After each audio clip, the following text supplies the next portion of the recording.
ഉപദേശം നൽകാൻ ആർക്കും സാധിക്കും. എന്നാൽ അതിലേതെങ്കിലും ഒന്ന് ജീവിതത്തിൽ പ്രാവർത്തികമാക്കുക എന്നത് എല്ലാവർക്കും സാധ്യമല്ല. നഷ്ടം മറ്റൊരു ലാഭത്തിനു വേണ്ടിയുള്ള മാറ്റം മാത്രമാണ്. അതിനാൽ നഷ്ടത്തെക്കുറിച്ചോർത്ത് സങ്കടപ്പെടാതിരിക്കുക. അംഗീകാരങ്ങൾ ചോദിച്ചു വാങ്ങരുത്. നമുക്ക് വില കൽപ്പിക്കാത്ത ഇടങ്ങളിൽ നമ്മുടെ വിലപ്പെട്ട സമയം പാഴാക്കി കളയരുത്. നിങ്ങളുടെ ദുഃഖത്തിൽ പങ്കുചേരാത്ത സുഹൃത്തിനെ നിങ്ങളുടെ സന്തോഷത്തിലും പങ്കെടുപ്പിക്കേണ്ടതില്ല. ആരുടെയും അസ്വസ്ഥതകൾക്ക് മറുപടി നൽകേണ്ടതില്ല.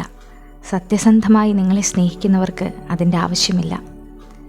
നിരന്തരമായി ശ്രമിച്ചുകൊണ്ടിരിക്കുകയാണെങ്കിൽ തീർച്ചയായും നിങ്ങളതിൽ വിജയിക്കുക തന്നെ ചെയ്യും.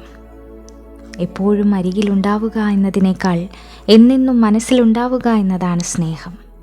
നമ്മുടെ സങ്കടങ്ങൾ പറഞ്ഞറിയിക്കാൻ നാവ് അശക്തമാകുമ്പോഴാണ് കണ്ണുകൾ അത് ഏറ്റെടുക്കുന്നത്.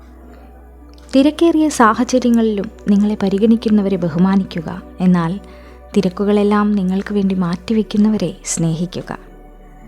നിങ്ങൾ തേടുന്നതാണ് നിങ്ങളെയും തേടുന്നത്. നല്ലത് തേടുക.